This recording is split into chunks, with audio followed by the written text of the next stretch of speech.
Welcome to the Great Detectives of Old Time Radio from Boise, Idaho. This is your host, Adam Graham. If you have a comment, send it to me, box13@greatdetectives.net, and follow us on Twitter at Radio Detectives.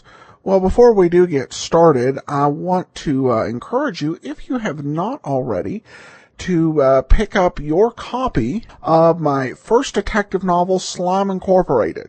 Listener Pam McCall picked up a copy, and she enjoyed it pretty well. And I really think if you like detective fiction, you'll enjoy this particular story. So it's available both as a paperback and for the Kindle. Also, at greatdetectives.net, I have my review of the Poirot telefilm, Mrs. McGinty's Dead. And you can check that out at greatdetectives.net. You can subscribe to all of our articles for your Kindle and try that out for 2 weeks free. Just search for Great Detectives of Old Time Radio in the Kindle store. Well, we're going to bring you the oldest program we have ever done. There are a few things that are known about Police Headquarters. It was a 39-episode series that was done by Bruce Ailes production. Longtime listeners will recognize Bruce Ailes as a name that was behind The Adventures of Frank Race, which we played about a year ago. Police Headquarters was syndicated to NBC stations out on the West Coast, and it was done in 1932, which is far earlier than anything else we ever did. When I listened to the first episode, I thought this probably would not be a fit for the show, since the mystery seemed to be resolved fairly quickly and almost seemed to go the route of a typical crime drama, which was more focused on the criminal than the police. But I decided to give the series a complete listen through and actually found that for its era, it actually works pretty well. Each episode was 15 minutes long, which I think kind of balanced some of the pacing issues that 1930s radio drama had in the half-hour format, or even in the serial format, where it could tend to drag along. Each episode of Police Headquarters was a self-contained show, which led to pretty good pacing. And we're going to play this series before we get to Dragnet, because I want to give a flavor of what an attempt at a police procedural, and I think a pretty good one, looked like before Dragnet came along. And you'll definitely hear a few of those classic 30s touches. So we're going to go ahead and play Episode 1 and Episode 2, The Red Dugan Murder and the Laundry Trucknapping.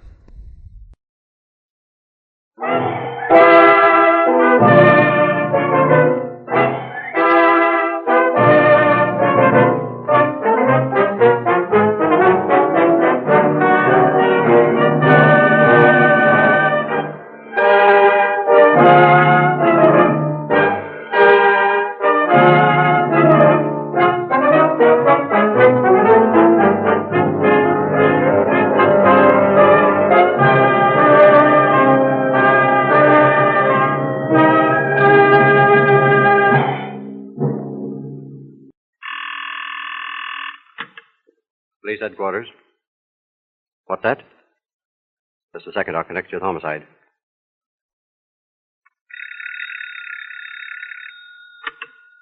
Homicide, Captain York. Captain, Rod Dugan has just been killed. Yeah? Where did it happen? In Tom Cotsoneris joint. Who's this talking? Ryan. I'm the officer on the beat. Okay, Ryan. Don't let anyone out of the joint till I get there. Yes, sir. Yes, sir? Get a car around to the front and a couple of men from the Detective Bureau. Send in a general call to surround Tom Cotsoneris' joint and hold any suspicious-looking hoods that try to slip through. Rod Dugan has just been dumped off. Yes, sir.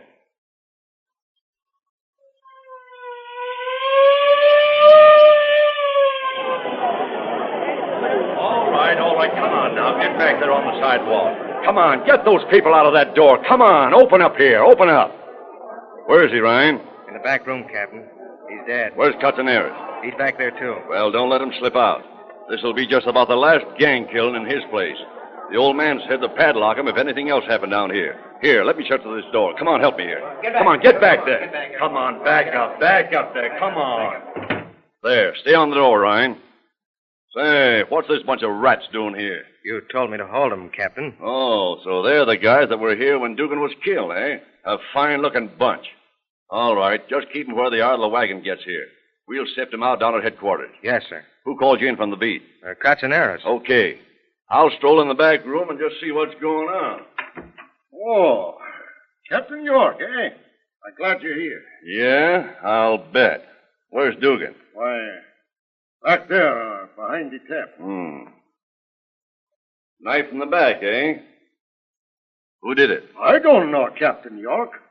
Frank, one of the waiters, came back here and found it. Was he back here alone? Oh, Nick Dinesco was with him. That dirty little snake, eh? When did he get out of prison? I don't know, Captain. No, I suppose not. How long was Nick with him? Oh, about 1 hour. And then Nick left? Yeah. Anybody see Dugan alive after Nick left him? No, Captain.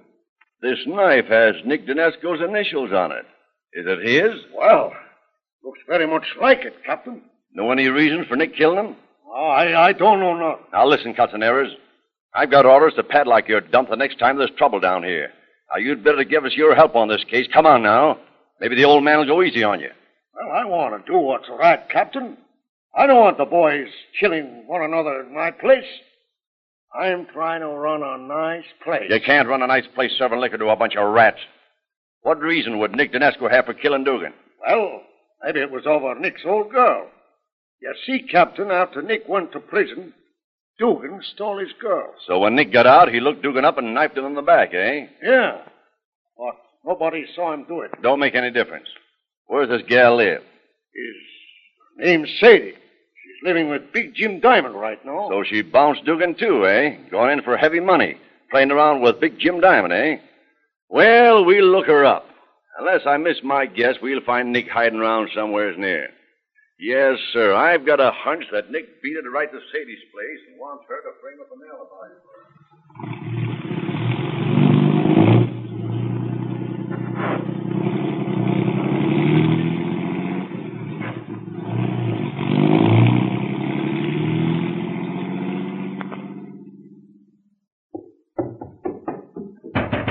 Sadie! Sadie! Let me in. Who is it? It's me, Nick. They're after me. Sadie, can't you understand? They're after me. What do you want? Oh, shh. Let me inside, Sadie. Tom York is right behind me. I killed the man, Sadie. I killed him. You killed a man? Who? Dugan. Dugan? Nick, why? You know why I killed him. I slipped up on him. He was half drunk. I slipped up on him and drove my knife into his back. Don't. Ah, so you were still in love with him, huh? No, I never loved anyone but you, Nick. You know that. Ah, you can't put that line over on me. You're staying with Jim Diamond right now. I know that. But I don't care. Sadie, you gotta hide me. You gotta hide me, do you hear? I can't hide you, Nick. Tom York will come up here the first thing. Yeah, I know that. But you gotta give me an alibi. You gotta tell Captain York that I've been right here, playing cards since 11 o'clock. You got to. Why, Sadie, you got your bags packed. Yeah. I'm leaving Jim, Nick. He beats me. He beats me something terrible. Look at these bruises. Huh? Okay. Now you give me an alibi, Sadie, and when things blow over, we'll go away together, see? Yeah, we'll go away together. Me and a dirty, rotten little stool pigeon. Oh, I'm not so bad, Sadie, and I've always loved you. Honest. Yeah. Sadie, you got a gun on the table. Why, it's warm. It's been lying on the radiator. But it's just been fired. Smell the powder, Sadie. I'll tell you the truth, Nick. Jim came home tonight and tried to beat me up. I got this gun to scare him. You killed him? No. I just scared him, that's all. Chased me into the next room there. And I fired 2 shots over his head, through the window. He got scared and left. I gotta get out of here before he comes back. That's Tom York, Sadie. Oh, he'll get me sure. You gotta give me that alibi. All right. Listen to me, you little rat. What time did you kill Dugan? About half an hour ago. 12:30. It's 1 now. Anybody see you do it? No, but my knife. They'll find that sure. That's all right. You can tell them you lost it. Yeah, that's it. I lost it. Now listen to me. You've been here since 11 o'clock tonight. Yeah, I've been here since 11 o'clock tonight. I'll tell Tom York that I called you over here, that I was afraid of Jim, that I wanted you to protect me. Yeah, that's it. That'll be a good story.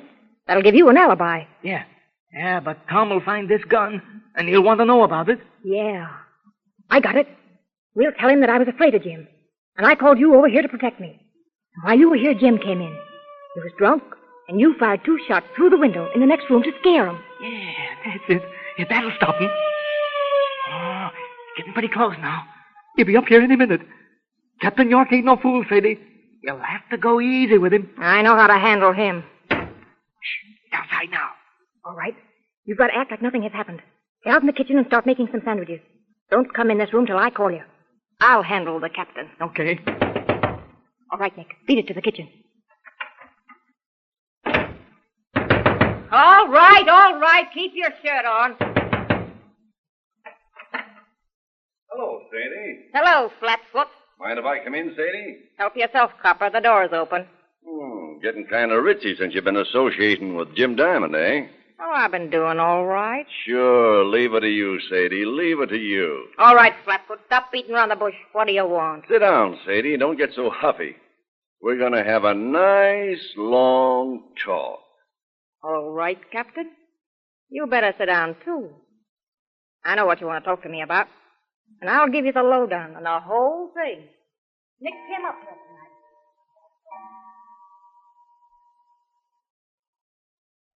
Oh, so that's the way it was, eh? All right, Sadie, you can go. Thanks, Captain. You can come out now, Nick. Sadie's told me all about it. Oh, hello, Captain. Well, I was wondering who was out here with Sadie. Where is she? She took her bags and left. Told me all about it, though. Yeah? All about what? All about where you was all evening and what you was doing. Yeah? What's wrong? I was just about to make a mistake, Nick. A terrible mistake. Yeah? Yeah. You know, Nick, I was just about to make the mistake of trying to pin the killing of Rod Dugan onto you. On me? Gee. Yeah, funny, isn't it? And Sadie tells me you've been here since 11 o'clock. Yeah, that's right. And Dugan wasn't bumped off until about 12:30. Yeah? But she... Yeah, I almost pulled a boner that time, Nick. Yeah. Sadie tells me she called you over here tonight to protect her from Jim Diamond. Yeah, that's right, Captain. She tells me that Jim beat her up. Yeah. Did she show you the bruises? Yeah.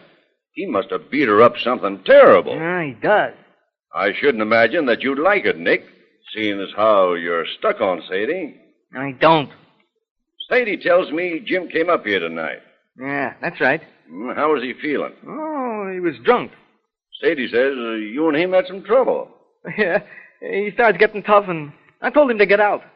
He didn't want to go. So?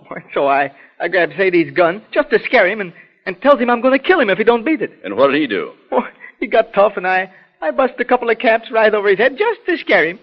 I see. And what did Jim do?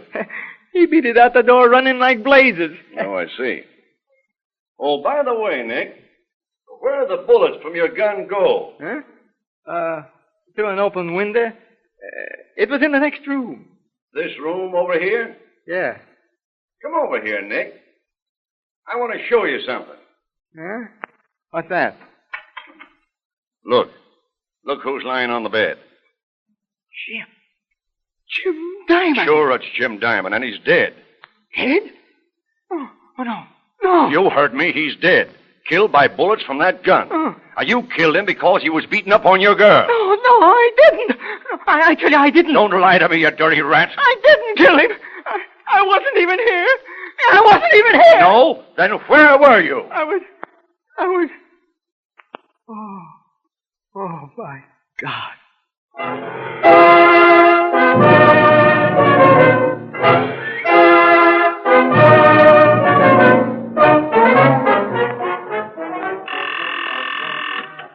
Police headquarters. Okay, Captain. Hello, Tim. Cancel that pickup on Dick Dinesco for that Dugan killing. He just confessed to Captain York. Police headquarters.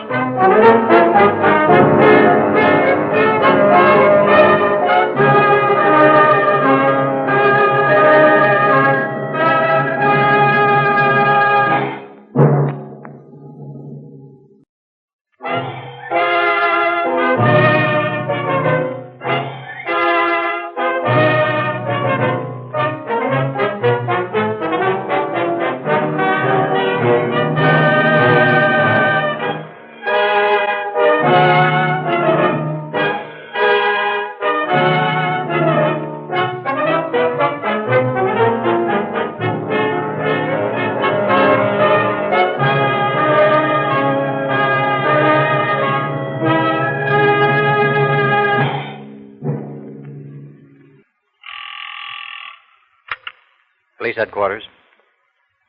Just a minute. I'll connect you with the Detective Bureau. Detective Bureau, Captain Clark.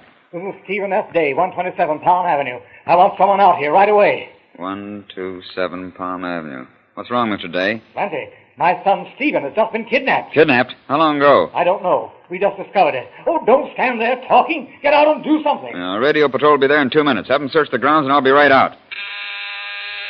Radio. Get a couple of cars to 127 Palm Avenue on a kidnapping. Right. Yes, sir. Now get Captain DeWitt from identification. Tell him to meet me out in front on a short call car. Right.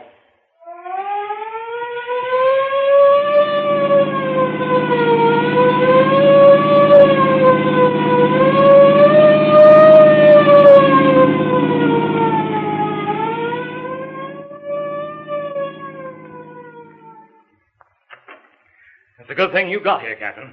Your men have been trampling all over the yard and hedges, but they haven't found anything. All right. Keep your shirt on. This is Captain DeWitt of the Identification Bureau. How do you know? Who discovered that your son was missing? I did. How long ago? About 5 minutes before I called you. That was 15 minutes ago, about 2:30 this morning, right? Oh, I suppose so. I was asleep at the time. What woke you up? The telephone. It kept ringing and ringing until I had to get up and answer it. Don't you keep a butler? Yes, but this was Jarvis's night off. Okay. Who was on the phone? Some man. He said he wanted to speak to Steve. Your son? Yes. I told him to call back in the morning, but he was insistent. I went up to Steve's room, but he wasn't in. I noticed that the bed had been slept in, but I was too sleepy to look around. I went to the extension in the hall and told the man that Steve wasn't in. What did he say? He said he knew darn well that Steve wasn't in because he'd just been kidnapped. He said for me to sit tight and not say anything and wait for a phone call. And then he hung up. Well, can I see the room? Surely. Right this way. Oh, don't make too much noise, please. Steve's mother is asleep, and I don't want to frighten her. That's all right, Mr. Day. We won't make any more noise than we have to. Yes, thank you. Right up these stairs, Captain.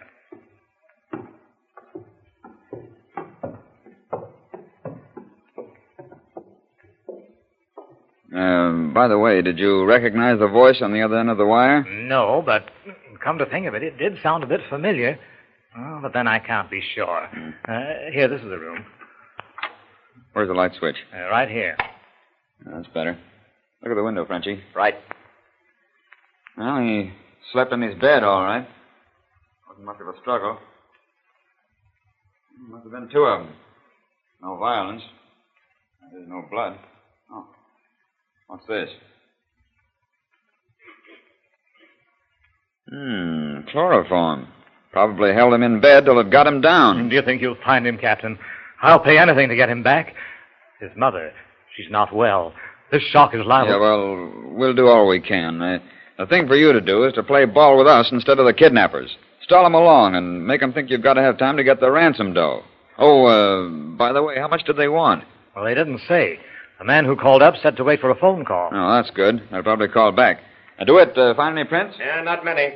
They jimmied this window and took the boy down this trellis. Oh. Oh, Mr. Day, how old was your son? He was 20. All right, let's work fast now. I want some pictures of him. Recent ones, good ones that look like him. Yes, I want a list of his friends, a list of your friends, and a list of your servants. I'll get them right away. Oh, by the way, what's the name of your butler? How long have you had him? He's been with us about 2 months. His name is Jarvis. This his regular day off? Yes, he usually visits his sister. She lives somewhere down on East 4th, I believe.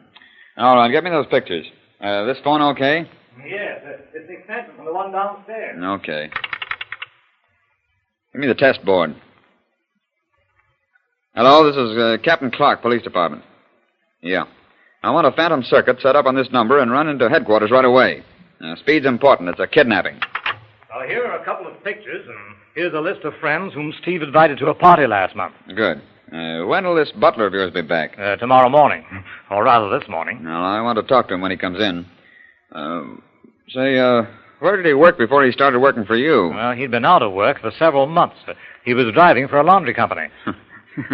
So you gave him a job as a butler, huh? Well, maybe someday you guys will learn to look into a man's past before you take him on. All finished, Frenchie? Yeah. You don't think that the It job doesn't is... pay to think in my business. When I don't know, I find out. Come on, Frenchie, that's all we can do. Let's go downstairs. But Captain, is that all you're going to do? That's all right now. I've ordered your phone tapped. Whenever it rings, the drop will fall in headquarters, and we'll listen in. You stay by the phone and stall the guy. Tell him you want assurance that they've got the boy or something. That'll give us time to trace the call and get a radio car down on him. Yes, all right. And remember, you're going to play ball with us. If you get a note or a telegram, notify me right away. Oh, of course, by all means. That's all. Just take it easy and don't worry. We'll keep in touch with you. So long.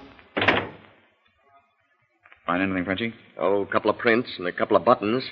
Buttons look like they'd been torn off in a struggle. Good. Anything else? Well, I'll send a couple of boys out in the morning for footprints. They should find some dandies at the foot of that trellis. Want me to drive? Yeah.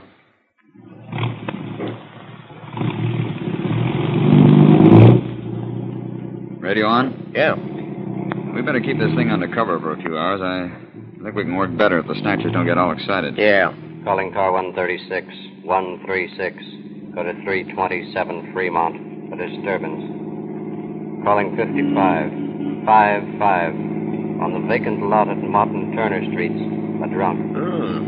Got the boys pretty busy tonight. Yeah. Attention all cars. Broadcast number 21 regarding a stolen car. This is a hot one, boys.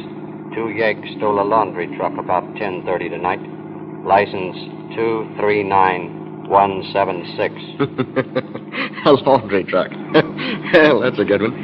Yeah, that boy won't get far. Hey, DeWitt, turn in here. What for? This all-night filling station is just a block from the day residence. Travel isn't very heavy tonight, especially about this hour. We'll see if the attendant saw any cars coming down this way from the day house. Yes, sir. Fill it up? No. How long have you been on duty, buddy? Since 11. Many cars come past here after 2, say between 2 and 3? Only 3. That's service for you. What they look like? 2 small sedans and a laundry truck. A laundry truck, huh? Notice what company?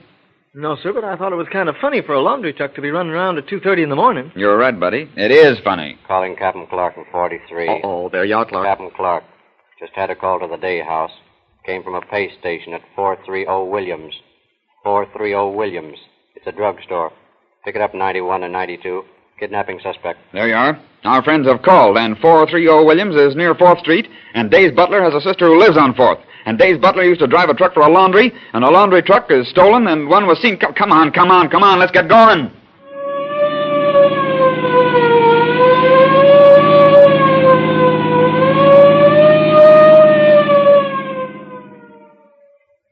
Come on, there's the drugstore. Yeah, the radio boys are over on the curb. I'll talk to them. Good, I'll see the druggist.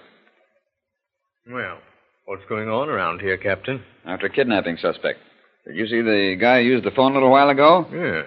What did he look like? Oh, he was about medium build, dark complected, rather swarthy. Had a mustache, I believe. Good. Maybe I'll bring him in and let you identify him. Frenchie? Frenchie? Yeah, coming right in. What did the boys have to say? Both cars came down on this place from different directions, but they didn't see anyone. How long were they making the call? 1 minute flat. And the guy couldn't have gotten far away. Maybe he lives around here close. Hey, Doc, did you ever see this fellow before? Oh, he was in about 2:35 and used the phone. Why? So he used it twice, huh? That proves he does live around here somewhere. Outside, Frenchie. Give the 2 patrol cars position at each end of the street. We'll park our car on the 4th Street side and wait for something to happen.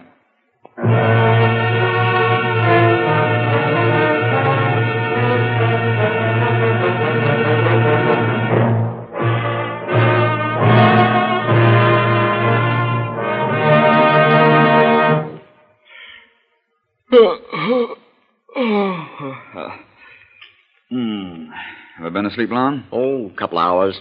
I'll let you sleep. You needed it. What time is it? About noon. Did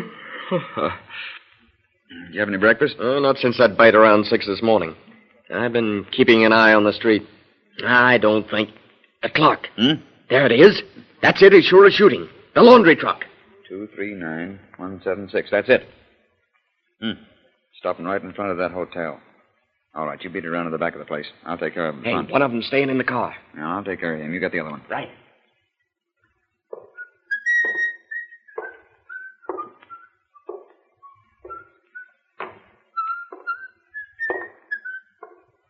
Well, how's the laundry business? No, you don't. Put him up. Hey, say, what's Reach the him. big guy? That's it. Reach him.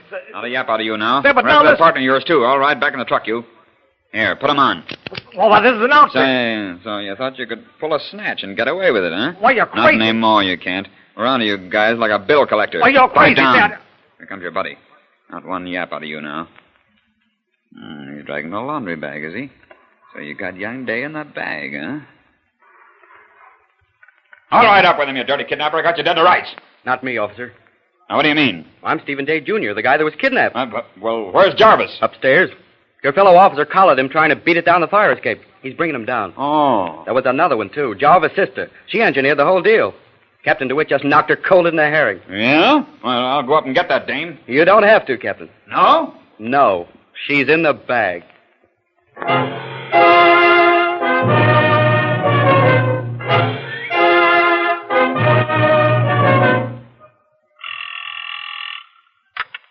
Police headquarters. Okay, Captain. Hello, Tim. Cancel that pickup on the laundry truck and the kidnappers of young Day. Captain Clark's bringing them in. Yeah, in a laundry truck. Police headquarters.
Welcome back.